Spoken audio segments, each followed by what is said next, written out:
사랑이 많으신 하나님 아버지 감사합니다. 오늘도 하나님의 말씀을 사모하고 또 마태복음 25장부터 마가복음 16장까지 하나님의 말씀을 나누게 하시니 감사드립니다. 이 시간을 통하여 하나님의 뜻을 더 깨닫는 시간 되게 도와주시고 하나님의 뜻을 깨달을수록 겸손해지는 시간 되게 도와주시옵소서. 감사드리며 예수 그리스도 이름으로 기도합니다. 아멘. 네. 제가 요즘 굉장히 기분이 좋은 게 뭐가 있냐면 이 구약 그 성경 퀴즈 해설 강의를 1월 2일부터 쭉 찍어와서 한 주도 빠지지 않고 지금 강의가 이어진 것과 구약을 끝나고 지금 신약으로 넘어온 게 너무 기분이 좋습니다. 특히 구약 그 뒷부분에 보면 이제 이사야, 예레미야, 에스겔, 호세야, 아모스 여기 선지서들은 늘 뭔가 죄짓고 하나님이 진노하셔서 심판하고 처절하고 뭐 이런 느낌이 있다가 이제 다시 구원을 약속하신 예언서에서 이미 다 약속하신 내용들인데 그것을 궁극적으로 이루신 예수 그리스도에 대한 복음서로 넘어온 게 너무 이제 기분이 좋거든요. 그리고 어쨌든 또 강의를 이래저래 들으시는 분들이 또 한두 번씩 또 그런 기회가 생겨서 너무나도 기분이 좋습니다. 거두절미하고 그럼 다시 또 1번 문제부터 한번 풀어보도록 하겠습니다. 마태복음 26장에서 예수님께서 준비하시는 절기는 무엇인가요? 1번 유월절, 2번 오순절, 3번 초막절, 4번 수전절. 정답은? 네, 1번 유월절입니다. 1번 유월절이죠. 혹시 이 찬양 들어보신 적 있으신가요? 6월절 어린 양의 피로 빰빰 나의 삶의 문이 열렸네 8분의 6박자 막 이렇게 하는 찬양이 있어요. 그런데 이 찬양을 보면은 6월절 어린 양의 피로 이렇게 되어 있죠. 그런데 6월절은 어떤 날일까요? 예수 그리스도께서 우리가 6월절 어린 양이다 6월절 어린 양이다 하고 지금 이 마태복음에서 그 6월절에 관한 내용이 기록되어 있는데 이게 예수님께서 그 예루살렘 성전에 들어오시고 그 전에 유대인의 절기가 그때 왜 예루살렘 성전에 들어왔냐면 그 유대인들의 율법에는 1년에 3번 남자들은 1년에 3번 성인 남성들은 예루살렘의 성전에 모여야 되는 게 율법이에요. 그 중에 유월절, 그 다음에 초막절, 그 다음에 유월절, 오순절, 초막절 이 3대 절기 때는 모여야 되는 거예요. 오늘 문제에서 마지막 수전절은 성전이 회복된 날, 성전이 수복된 절기에서 구약 성경의 율법엔 기록되지 않지만 나중에 그 페르시아, 헬라 이후에 성전을 수복한 날이 이제 기록된 날이 수전절이고요. 그냥 이 3대 절기 중에는 유월절이 가까이 오매 예수님께서 예루살렘에 입성하신 거예요. 율법을 지키려고 오신 거예요. 그러니까 예수님은 절대로 율법을 막 파괴시키거나 율법을 막 옛날에 잘못했다 이게 아니라 율법을 완전하게 하러 오신 분 예수님께서 율법 지키려고 예루살렘에 입성합니다. 당연히 예루살렘에 들어가시면 잡히시고 고난당하실 걸 알지만 그럼에도 불구하고 유월절을 지키려고 들어오셨어요. 그런데 왜 유월절일까요? 왜 유월절? 유월절이 당최 어떤 날이기에 구약 성경으로 쭉 앞으로 돌아가 보면 이스라엘 백성들이 출애굽할 때 마지막 10번째 재앙이 뭐였죠? 그 애굽 전역에 있는 모든 장자의 죽음이었어요. 그 전까지는 9번째까지는 하나님의 재앙이 유대인과 히브리 사람과 애굽 사람을 구분했거든요. 그런데 마지막 10번째 재앙은 애굽 전역에 있는 장자의 죽음이에요. 그런데 누구는 살죠? 하나님께서 일러주신 방법, 어린 양을 잡아서 그 양의 피를 문설주와 인방에 바른 사람은 살아요. 만약에 이것을 유대인에게 히브리 사람들에게 알려줬겠죠. 근데 히브리 사람 중에 평소에 친하게 지내던 애굽 사람도 있을 수 있잖아요. 나한테 잘 호의적이었던 애굽 사람에게 그 방법을 일러주고 애굽 사람이 그 방법을 따라했으면 그 애굽 사람의 장자는 죽었을까요? 살았을까요? 네? 살았겠죠. 왜요? 지금 이거는 하나님이 뭘 보고 넘어가시는 거예요? 애굽 사람이냐 히브리 사람이냐가 아니라 그 하나님의 말씀대로 어린 양의 피를 보고 넘어가시는 거예요. 유월절은 너물유, 너물월자를 써서 하나님께서 넘어가신 절기예요. 어떤 절기냐면 하나님이 일러주신 방법대로 어린 양의 피를 보고 죽어 마땅한 그 애굽 전역에 있는 장자지만 그 어린 양의 피를 보고 넘어가신 절기예요. 이것을 나중에 가면은 로마서에는 뭐라고 표현하시면 하나님께서 우리 죄를 간과하셨다라고 표현하세요. 우리 죄를 막 용서하시고 없애주신 게 아니고 죄가 있습니다. 우리 죄가 있지만 하나님께서 패스오버, 파사, 이게 유월절이거든요. 그럼 예수님이 뭐예요? 유월절 어린 양의 피예요. 그러니까 우리 죄를 하나님께서 어떻게 간과하시냐면 야, 좀 다른 사람에 비해서 죄질이 낮네, 다른 사람에 비해서 의로운 사람이네, 이게 아니라 다 똑같이 죄인인데 모든 사람이 죄를 범하여 하나님의 영광에 이르지 못했지만 예수 그리스도의 보혈로 유월절 어린 양의 피로 우리를 덮었고 그 피로 말미암아 하나님께서 넘어가 주시는 유월절 어린 양의 절기가 되는 거예요. 그냥 율법도 완전하게 하시지만 그 중에서도 유월절날 오신 이유는 다 이런 이유가 있다. 유월절, 구원을 하러 오신 분이구나. 이것을 깨닫게 해주는 게 유월절 어린 양이다. 요거 기억하시면 좋겠습니다. 2번 문제. 마태복음 28장 18절부터 20절에 나오는 내용이 아닌 것은 무엇인가요? 1번 모든 민족을 제자로 삼아, 2번 세례를 베풀고, 3번 항상 함께 있으리라, 4번 두려워하지 말라. 정답은 4번. 그렇죠. 두려워하지 말라. 뭐죠? 그 예수님께서 승천하실 때 마지막에 하시는 말씀이 너희는 모든 민족을 제자로 삼아 아버지와 아들과 성령의 이름으로 세례를 베풀고 내가 너에게 분부한 모든 것을 지키게 하라. 볼지어다 세상 끝날까지 내가 너희와 항상 함께 있으리라 하시니라. 네. 저는 제가 공부를 잘하거나 머리가 뭐 탁월하게 좋은 사람이라고 생각하지 않은데 그럼에도 불구하고 이 내용을 외우고 있는 건 이 너무 중요한 내용이기 때문이죠. 근데 이게 단순히 예수님께서 마지막에 하신 말씀이기 때문에 너무 중요한, 이거를 지상명령이라고 이야기하거든요.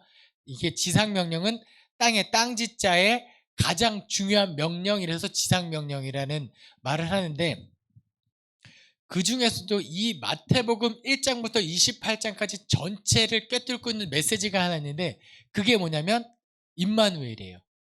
첫 번째, 마태복음 1장에서 처녀가 잉태하여 아들을 낳을 것이라 그의 이름을 뭐라고 하죠? 임마누엘이라 하리라. 이는 예수라리라. 이는 너희 민족을 구원할 자이심이라. 임마누엘이라 하리라. 하나님이 우리와 함께 계시다. 그의 이름이 예수 그리스도. 이게 1장에 딱 짚어주잖아요. 그때부터 함께 하시는, 창세기 때부터 내가 너희와 함께 하시는 임마누엘의 개념이 마태복음 1장에서 딱 받는 거예요. 마태복음이 괜히 신약성경 첫 번째 나오는 게 아니라는 거죠. 1장에서 받고 그 개념이 마지막에 예수님께서 내가 지금 너희 눈앞에서 사라지고 올라가지만 걱정하지 마라. 뭐예요? 내가 세상 끝날까지 너희와 항상 함께 있으리라. 임마누엘을 하리라. 이걸 약속하고 가시는 거예요. 내가 지금 이제 예수님으로는 가시지 않지만 그 다음에 누굴 보내심으로 그 약속이 이루어지죠? 성령님 보내주시는 것으로 항상 하나님이 우리와 함께 하시는 그 약속, 항상 함께 있으리라. 이 말을 하고 싶어서 한번 문제를 내보았습니다. 마태복음, 그 다음에 성경 전체를 관통하는 주제가 뭐라고요? 임마누엘, 우리와 함께 하시는 하나님 되겠습니다. 3번 문제. 세례 요한이 광야에 이르러 죄 사함을 받게 하는 땡땡의 세례를 전파하니. 정답은 뭐죠? 회개의 세례를 전파했다라고 기록하고 있어요. 죄사함을 받게 하는 회개의 세례다라고 했을 때 이 세례 요한의 세례는 좀 독특한 면이 있습니다. 그러니까 언제부터 이스라엘 백성들이 세례를 베풀었는지라고 보면은 이것을 유래를 쭉 찾아보면 할례를 좀 찾아볼 수 있어요. 할례 뭐죠? 하나님이 아브라함과 언약을 맺으면서 너는 이제 너희가 언약을 맺은 증거로 할례를 행해라. 이로써 너희가 언약 맺은 백성인지 알겠다라고 해서 그때부터는 8일 난 모든 남자애는 할례를 행하죠. 그럼 그게 뭐의 표징이 되냐면 할례를 행한 자마다 우리 민족이라는 소속감을 주는 게 되는 거예요. 하나님과 언약 맺은 백성이라는 것도 있지만 그때부터는 모든 할례를 행하는 사람들이 한 민족이 되는 거예요. 그 소속감을 주는 표징으로서의 할례인데 이게 나중에 와서 세례 요한 때 갑자기 세례를 베푸는데 의미가 하나가 더해지는 거죠. 무슨 의미요? 죄사함을 받게 하는 세례가 되는 거예요. 이건 좀 신기한 거거든요. 세례 요한이 당신 뭔데 도대체? 사실 죄사함의 권한은 누구한테 있냐면 하나님만 갖고 있는 고유의 권한이에요.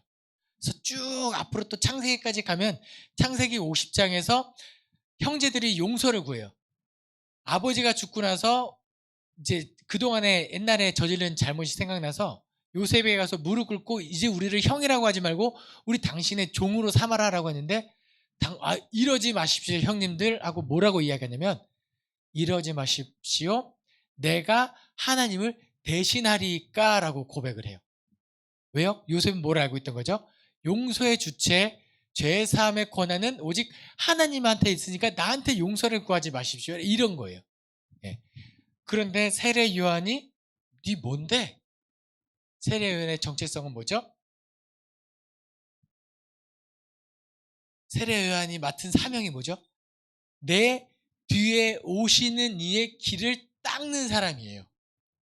그러니까 괜히 요한의 세례에 죄사함을 뭘 말하고 있냐면 이제 나는 이 잠깐 불완전한 세례를 베풀고 있지만 나 뒤에 오시는 내가 인간 중에 난자 중에 가장 큰 자라고 여겨지는 이 세례 요한이 신발 들기도 감당 못할 내 뒤에 오시는 이는 이제 무엇으로 세례 베푼다? 성령으로 세례 베풀고 온전한 죄사함을 완성시키는 분이 올 거야. 그 준비하는 자로서의 지금 죄사함을 하고 있는 거예요.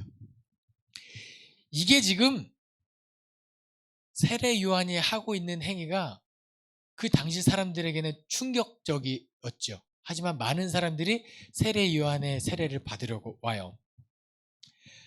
이게 얼마나 파격적인 거냐면요. 자, 4번 문제입니다.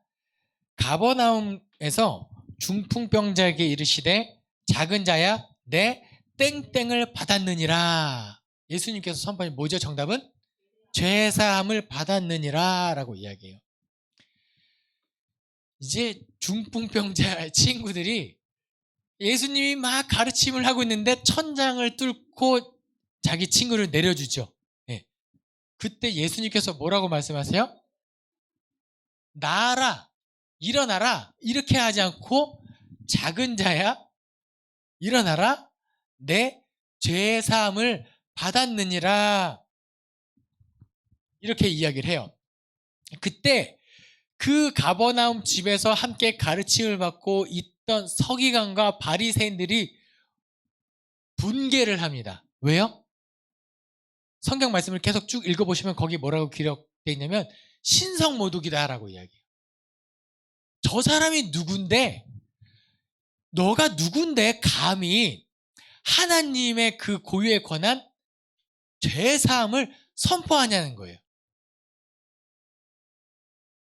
참 예수님 입장에선 가소로웠겠죠. 왜요?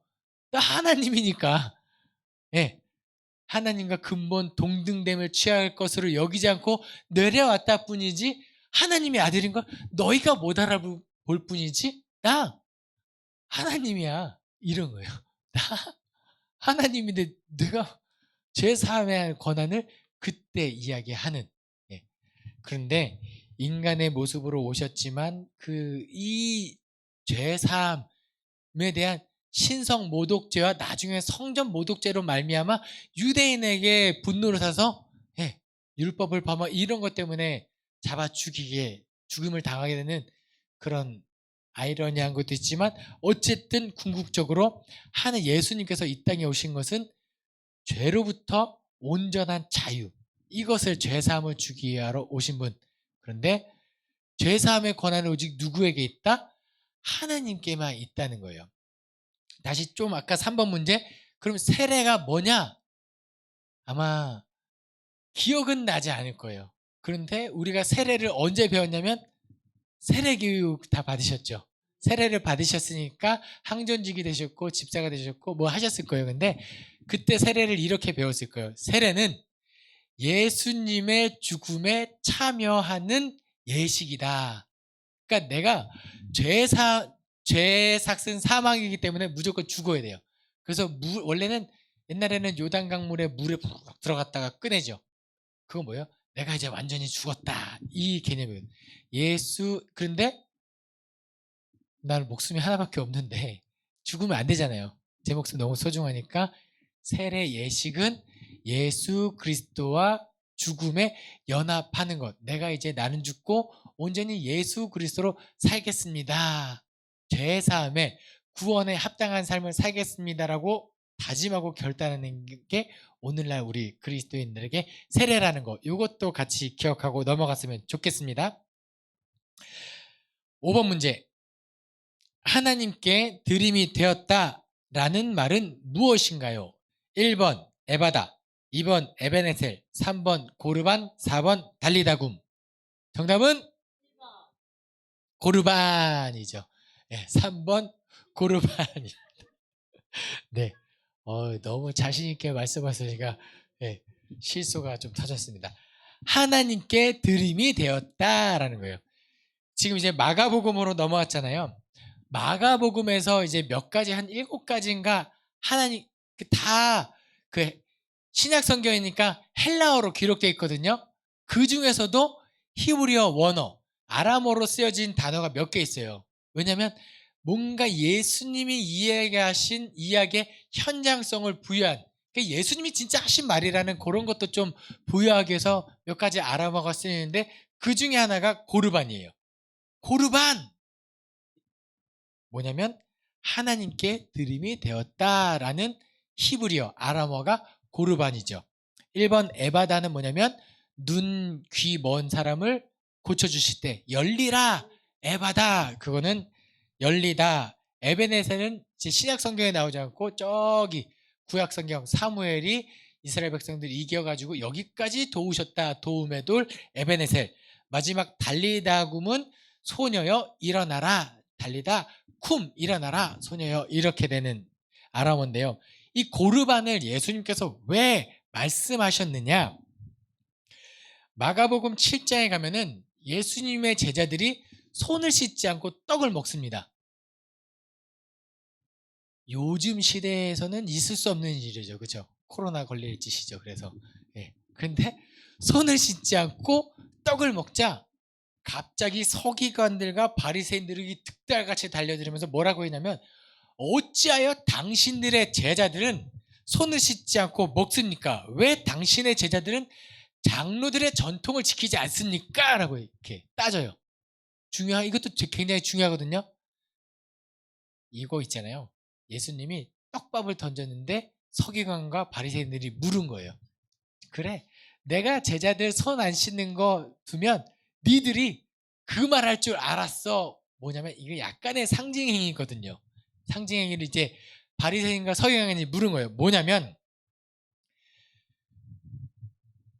장로들의 전통을, 너희들은 지금 장로들의 전통을 그렇게 중요시 한다고 말하면서 뭘 어기고 있냐면 계명, 하나님의 계명을 어기고 있다. 뭐냐면 고르반, 하나님께 드림이 되었다고 하면서 너희 부모를 공경하지 않고 있다. 장로들의 전통보다 더 중요한 하나님의 계명을 너희는 지금 어기고 있다. 지금 예수 그리스도께서 율법을 완전하게 하시고 완성시키는 그 모습을 드러내고 있는 거예요. 뭐냐면 하나님께 헌금을 우리 하죠. 늘 어느 정도 이제 신앙생활 하시는 분들은 일정 부분의 어느 정도를 이렇게 나의 헌금을 드릴 것을 따로 구분해 놓습니다. 그런데 저희 부모님께 또 용돈을 드린다고 보면은 또 용돈도 얼마를 하죠. 명절 때 부모님께 다 용돈 드렸으니까 얼마씩 책정되어 있는 예산이 있을 거 아니에요. 추석에 드리는 부모님 용돈, 그때 드리는 나의 헌금. 근데 사탄이 이런 마음을 줄 때가 있어요. 아깝다. 약간 이중지출이다. 약간. 그러면은 자, 여러분에게 한번 묻겠습니다. 내가 요즘 너무 돈에 쪼들려요. 헌금을 줄여야 할까요? 부모님께 드릴 용돈을 줄여야 할까요? 낚이잖아요. 그런데 이 당시에 뭐냐면 이 바리새인과 서기관들이 장로들의 전통을 잘 지킨다고 하면서 뭐냐면 부모를 잘 공양하기 위해서 나의 어느 정도 자식의 의무라고 예산이 책정되어 있어야 되는데 뭐라고 핑계하냐면 고르반 하나님께 다 드림이 되었습니다. 밖으로 드러나는 바리새인으로서 율법을 지키는 자로서 내가 하나님께 드리는 것을 잘했습니다라고 눈에 드러나는 그걸 하는데 부모님께 드릴 돈을 안 드리는, 부모를 공경하지 않는. 그래서 예수님이 뭘 책망하냐면 너희가 하나님께 드림이 되었다라고 하면서 그게 아니라 하나님의 계명이 우선하다, 이것을 지금 책망하고 있는 장면이고, 그러니까 고르반이 어찌 보면은 의미는 되게 좋잖아요. 하나님께 드림이 되었습니다. 내가 하나님께 올려드립니다. 고르반, 뭐 신년 특세 감사헌금 고르반, 이게 다 의미는 좋은 건데 이게 하나님의 율법을 어기는 핑계가 되어서는 안 되는 것을 예수님이 지금 말씀하고 계신 거예요. 하나님께서는 어쩌면 나는 안 줘도 돼. 가서 너희 어머니를 모셔라. 그렇지 않을까요? 하나님 뭐 세상 만물 것이다 하나님인데 굳이 다른 사람에게 잘 보이려고 뭐 눈에 보이는 이거 하지 말고 가서 내가 10계명 줬잖아. 10계명이나 잘 지켜. 어쩌면 하나님께서는 그 예수님을 통해서 이 율법의 완성은요 다른 데 있지 않아요. 뭐냐면 율법에 담긴 하나님의 마음을 헤아리는 것으로의 회개, 이게 율법을 완전하게 하는. 자꾸 뭐 잘하려고 이러지 말고 그냥 하나님이 주신 거나 우리 속 편하게 잘하면 좋겠다라는 그런 말을 드리도록 하겠습니다. 6번 문제. 귀신 들린 아이의 아버지가 예수님께 도움을 요청하며 한 말입니다. 내가 믿나이다. 나의 땡땡 없는 것을 도와주소서. 정답은 믿음 없는 것을 도와주소서라고 해요. 나의 믿음 없는 것을 도와주소서. 그것이 예수님께 도움을 요청하는 그 말이에요. 그런데 이 말을 하게 된 한번 과정을 살짝 말씀드리면, 예수님께서 3명의 제자를 데리고 변화산에 올라가요. 베드로와 야고보와 요한을 데리고 변화산에 올라가니까 거기서 엘리야와 모세를 만나죠. 그러니까 베드로가 여기서 초막셋을 짓고 여기서 이렇게 살겠습니다. 그러니까 내려가자 하고 내려가는 그 변화산에 있는 동안에 산 아래에서 어떤 일이 벌어졌냐면, 귀신 들린 아들의 아버지가 사실은 예수님을 찾아왔을 거예요, 처음에는. 그런데 예수님이 안 계시니까 예수님의 제자들에게 요청을 하죠. 내 아이를 낫게 해주십시오. 저는 예전에 이 본문이 엄청 부담으로 다가왔어요.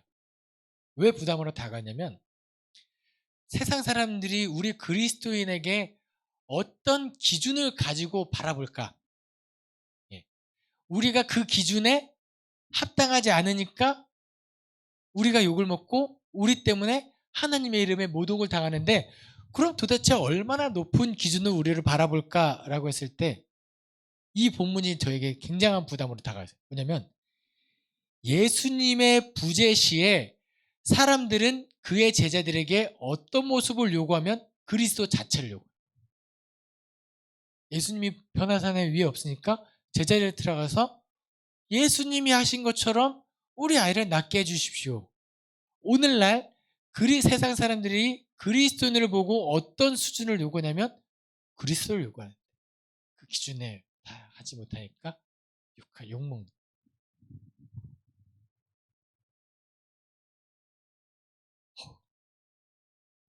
되게 부담스러운 우리 그래서 우리가 그리스도인이 되는 거 굉장히 어렵다는 거죠.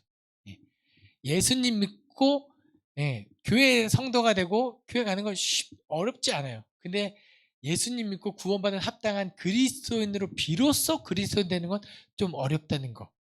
그런데 제자들이 돼요, 안 돼요? 병을 못 낫게 해요. 못 고쳐줍니다. 그때 예수님께서 제자들을 뭐라고 책망하시냐면 이 패역한 세대야, 믿음이 없는 것들아라고 하세요. 그러니까 왜 못 낫겠어요? 왜 예수님처럼 안 돼요? 왜 그리스도인으로 합당하게 못 살아요? 믿음이 없어서. 기도회 그리고 나서 아버지가 예수님 만날 때 당신들의 제자들이 못했습니다. 우리 아들 낫게 해주십시오. 그러면서 뭐라고 해요? 예수님께 할 수 있거든요. 내 아들을 낫게 해주십시오. 예수님이 이렇게 말씀해요. 할 수 있거든요. 무슨 말이냐? 믿는 자에게 능치 못한 일이 없다. 그때 아버지가 내가 믿나이다. 나의 믿음 없는 것을 도와주소서.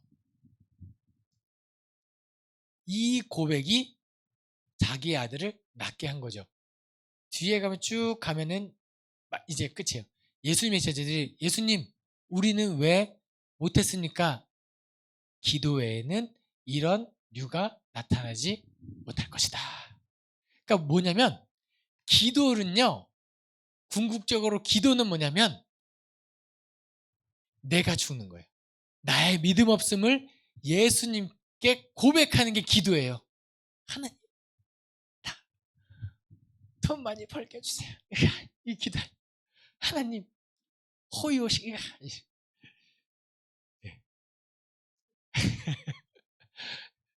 되게 부담스러운 얘기를 이렇게 웃으면서 할 수 있는 것도 참 어쩌면 행복한 거죠. 왜냐면 그냥 그것만 하면 되니까.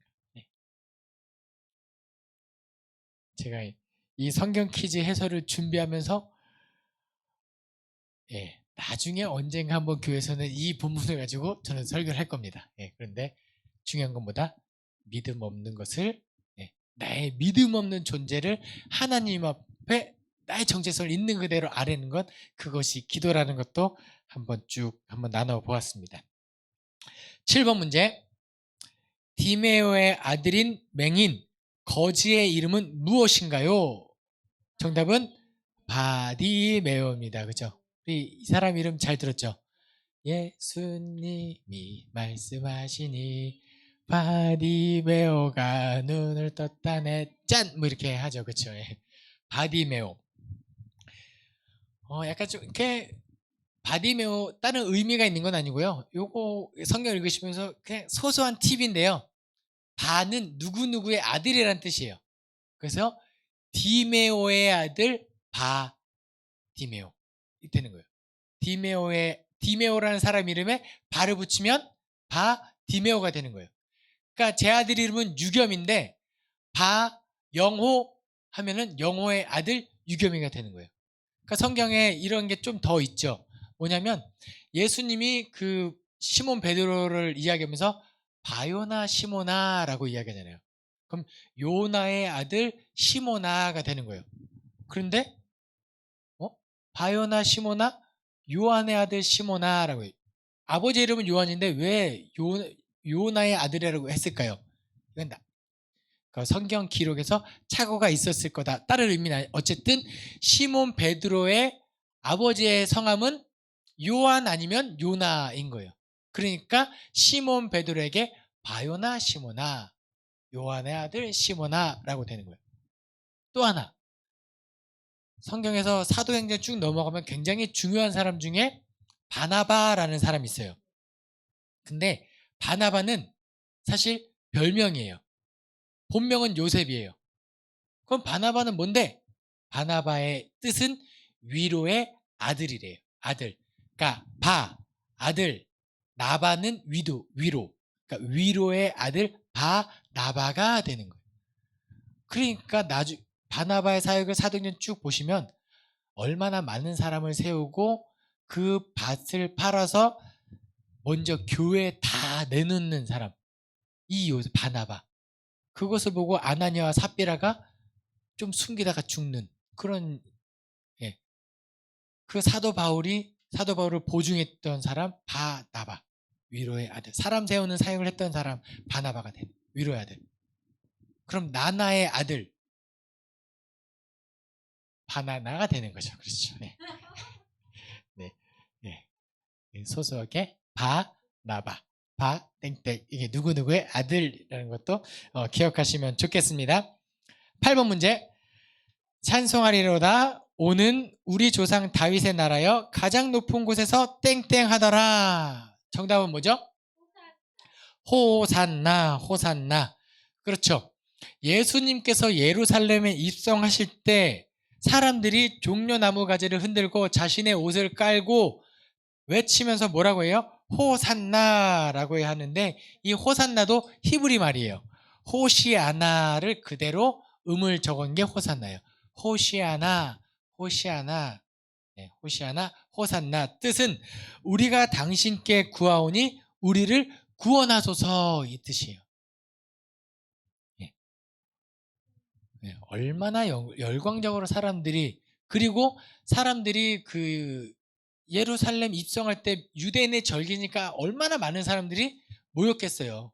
예루살렘에 살지 않는 많은 사람들이 모였을 때 이걸 외치는 이유는 그동안에 했던 예수님의 많은 사역을 보면서 이 사람이 우리가 기다렸던 메시아다 했는데 나중에 어떻게 되죠? 호시아나, 호산나 했던 사람들이 나중에 바라바를 놓아주소서라고 예수님을 돌로 죽이는 반대 이야기를 하는 사람들로 군중으로 돌변하는 왜 그랬을까요? 왜 돌변했을까요? 이것은 자기 소견에 옳은 대로 자기가 만들어낸 구원자의 모습을 두고 예수님을 믿었기 때문에 정치적인 메시아, 내가 생각하는 메시아의 모습으로 우리를 구원하소서, 내가 기대하는 모습으로 당신 나를 구원하소서. 뭐예요? 나의 손을 이루어 이게 아니라는 거예요. 예수님 그렇게 구원하러 오신 거예요. 우리가 언제 신앙생활할 때 무너지고 시험 드냐면 하나님 내가 기도하는 바를 잘 이루어질 때는 성령 충만하고 아무 문제가 없어요. 그렇잖아요. 내가 기도하는 거 이루어지고 언제 시험 들죠? 내가 그렇게 간절히 기도하는데 왜 안 들어주십니까? 뭐요? 내가 생각하는 모습을 두고 신앙생활을 가야 돼. 호산나 우리가 당신께 구하오니 우리를 구원하소서라고 할 때는 어떤 정체성이 있었냐면 믿음이 없는 나를 구원하시고 하나님이 원하시는 대로 우리를 구원하소서 이렇게 고백이 되어야 한다는 것도 한번 말씀드리겠습니다. 9번 문제. 예수님께서 환난의 날이 어느 계절에 오지 않기를 기도하라고 하나요? 정답은 겨울입니다. 왜 겨울일까요? 예. 마가복음 13장은요. 신학적으로 굉장히 중요한 책이에요. 뭐냐면 예수님의 소묵시록이라고 표현하는 책이거든요. 예수님의 소묵시록. 마지막 때가 되면 이렇게 될 것이다. 마지막 때가 될 것이면 이렇게 될 것이다가 오늘날 우리에게 주는 묵시적인 요소고요. 당시에 이 성경책을 읽고 있던 예수님의 제자들에게 하시는 하나의 위로의 책은 뭐냐면 내가 나중에 예수님은 자신이 예루살렘 입성해서 잡혀 죽을 걸 알아요. 그럼 그 다음에 내가 죽고 난 다음에 나를 따르던 제자들에게 어떤 핍박이 올 것도 알아요. 남겨진 제자들이 견딜 수 있게끔 말씀하신 책이 이거예요. 묵시록 이거예요. 묵시 문학 혹시 들어보셨죠? 묵시 문학에서 조금 더 쉽게 하면 요한계시록 또는 요한묵시록이라고 하는 것을 어렴풋이 들어보신 적 있어요. 이게 요한계시록의 아주 대표적인 묵시 문학인데요. 뭐냐면 헷갈려요. 되게 어렵죠. 요한계시록 읽으면 뭐가 뭔지 모르겠는데, 왜냐하면 이 고통을 당하는 사람들이 이 위로받는 책의 내용을 보고 위로를 얻는데, 우리를 핍박하는 사람이 이 책을 읽었을 때 큰일이 날 것 같으니까 암호화된 책이 묵시문학이에요. 네.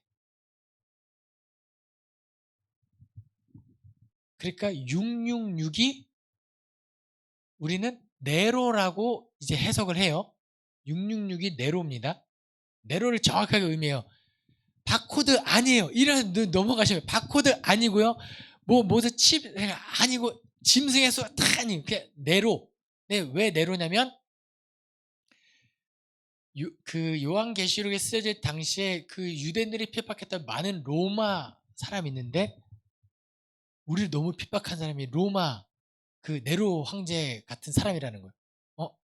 목사님, 저 공부해 보니까 네로 그 요한계시록 쓰여질 당시 AD 90년은 도미티아누스 황제던데요. 이 누군가 하면 그래요? 이러면 또 권위가 떨어지겠죠. 아니에요. 뭐냐면 당시에 어떤 사상이 있었냐면 아기의 화신은 반드시 부활한다는 그런 이런 게 있어요. 그러니까 도미티아누스 황제가 우리를 그렇게 핍박하는 거는 그 전에 있던 악의 화신 네로의 부활이다. 그러니까 도미티아누스 황제가 네로다. 그런데 그때도 사람들은 견뎠고 지금도 견디니까 다시 오실 예수님을 소망으로 붙잡고 견뎌라. 이것을 사람들이 서서 돌려보고 읽어야 되는데, 그 무덤에, 카타콤 무덤에 로마 사람이 왔다가 이거 봐라, 네로 불호 문서하면서 거기 있는 사람들 이제 다 싸그리 다 잡혀 돌아갈 수 있으니까 암호화된 책이 묵시문학적 요소. 그런데 원래 이 묵시문학의 목적은 뭐라고요? 첫 번째가 위로예요. 고난당하는 사람들을 위로하고 싶은 책이 묵시문학. 그러니까 예수님의 소예언서 마가복음도 마찬가지예요. 제자들이 얘들아, 이런 말을 하기 힘들지만 이제 너희 고통당할 거야. 그러니까 준비해. 크게 다칠 때 언제냐면 갑자기 교통사고도 하고 부딪히면 좀 덜 다쳐요. 언제 크게 다치면 나도 모르게 뒤에서 박을 때. 그래서 예수님이 먼저 경고를 해주신, 환란이 있을 거야. 준비해. 그럼 그때부터 준비하고, 마음의 준비라고 하면 견딜 수 있는 힘이 있는 거죠. 그리고 견딜 수 있는 것을 쭉 얘기하고, 나에게 기도에 깨어 있어라. 이게 마가복음 13장이 제자들에게, 그리고 오늘날 우리에게. 그러니까 어떻게 보면요, 내가 그리스도인이 된다는 건 이 고난, 예수님의 고난에 기꺼이 참여하겠습니다. 그러니까 막 세상이 주는 복과는 어쩌면 조금 차원이 다른. 그런데 진짜 제대로 믿으면 그런 것들이, 이런 세상이 주는 시험이나 박해나 이런 것들이 아무런 문제가 되지 않는 지경에 이르게 됩니다. 아무쪼록 강의를 들으시는 모든 분들, 예수님 잘 믿고 넉넉히 이기며 여유롭게 이기며 아주 그냥 유머러스하게 세상을 이기는 그리스도인 되기를 소망합니다. 10번 문제. 예수님께서 숨지실 때 어디 휘장이 위에서부터 아래까지 찢어졌나요? 정답은 성소입니다. 성소.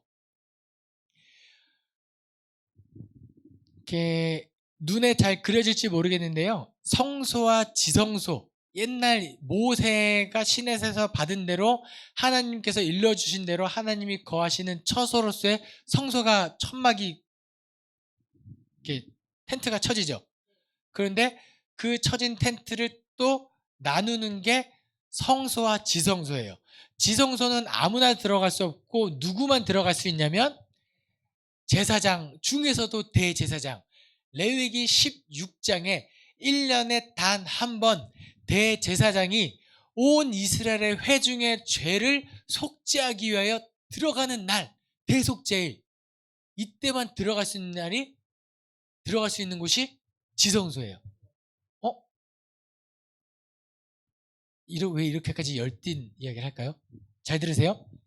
레위기 16장이 창출, 레민, 신, 모세 5경 중에 가장 중심에 위치하고 가장 중요한 핵심이에요. 근데 그 날이 무슨 날이에요? 대속제일. 1년에 한 번 대제사장이 온 이스라엘 회중의 죄를 위하여 들어가는 날. 이러면 머릿속에 딱 떠오르는 한 분이 있죠. 누구죠? 예수 그리스도. 우리의 죄를 대신 짊어지시고 지성소로 들어가신 대제사장 예수 그리스도. 이 개념이 히브리서에 잘 드러나 있습니다. 그런데 예수님께서 이제 무엇을 해주신 거냐면, 원래는 지성소에 아무나 못 들어가거든요. 우리는 꿈도 못 꿔요. 제사장도 꿈도 못 꿔요. 제사장 중에서도 대제사장이 1년에 한 번 겨우 들어가는 거예요. 이게 잘못된 오해 중에 하나가 있는데 뭐냐면, 대제사장이 들어갈 때 방울을 달고 줄을 매댄다는 얘기 들어보셨죠? 거룩하지 못해서 거기서 죽으면 그 시신을 끌어내려 다른 사람 들어갔다가 거기서 죽으면 내가 밖에서 끄집어내는, 이거는 잘못된 오해이긴 해요. 근데 그 오해가 왜 생겨났냐면, 그만큼 지성소 성수가 거룩했고, 거룩하지 못한 인간이 거룩한 하나님을 조우했을 때 죽을 수밖에 없는 이 개념이 본래의 오해예요. 조금만 타당한 오해이긴 하죠. 그만큼 아무나 들어갈 수 없고 아무나 하나님을 만날 수 없는 게 실제가 맞아요. 그러니까 죄를 지은 인간이 하나님을 만나면 구약시대 때는 무릎부터 꿇어야죠. 네. 여호수아가 그랬고 모세가 그렇고, 신을 벗고, 거룩한 곳 신을 벗고 시키는 대로 다 하고, 보면 벌벌 떨고.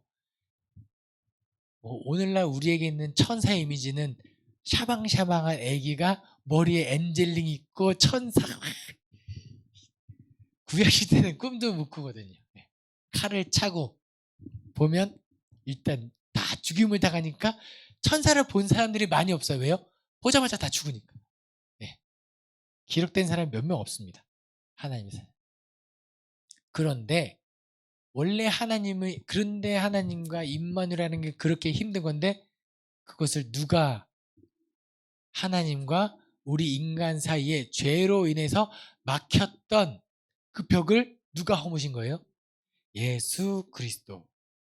성소에부터 지성소를 가로막고 있던, 우리가 하나님께 나아가지 못했던 그 휘장을 반으로 갈라주면서, 이제는 히브리서의 구절을 인용하면 이렇게, 이제는 예수 그리스도의 피로 말미암아 우리가 하나님께 나아갈 담력을 얻었도다라고 이렇게 표현하고 있어요.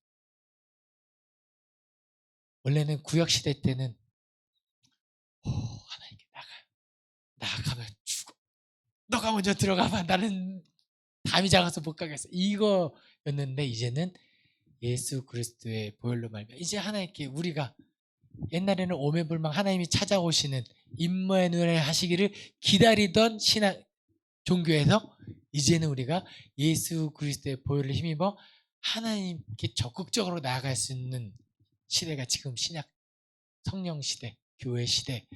그것을 누가 이루셨다? 예수 그리스도의 보혈로. 이것을 마가복음 15장에서는 쫙 기록하고 있다라는 것도 한번 보시면 되겠습니다. 어쩌면 이 휘장이 위에서부터 아래로 끊어지면서 온전한 구약에서 신약으로 완전히 전환되는 그 엄청난 사건이라는 거 기억하시면 좋겠습니다. 네. 기도하겠습니다. 사랑이 많으신 하나님 아버지, 감사합니다. 오늘도 마태복음과 마가복음을 통하여 하나님께서 우리를 어떻게 사랑하셨고, 이 복음서에 예수 그리스도께서 어떻게 오셨는지, 예수님께서 하신 사역이 무엇인지 깨닫게 하시니 감사드립니다. 깨닫는 것에서 그치지 않고 하나님의 뜻대로, 말씀대로 구원에 합당한 삶을 살아낼 수 있게 하여 주시옵소서. 감사드리며 예수 그리스도의 이름으로 기도합니다. 아멘.